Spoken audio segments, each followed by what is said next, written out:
ఆయన ఏ దిక్కులు చూపిస్తూ ఉన్నారో ఆయా దిక్కులు నమస్కారం చేసుకుంటూ ఉండండి. ముందుగా రూపాయలు నమస్కారం చేయండి.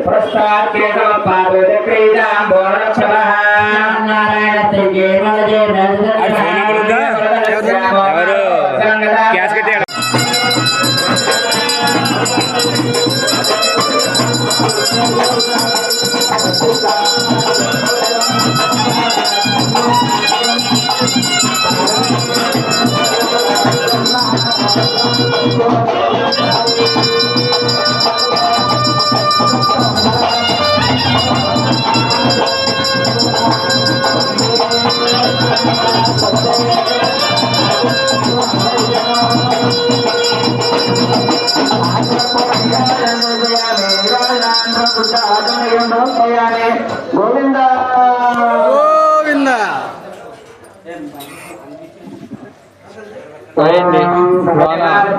శ్రీ గోదాదేవి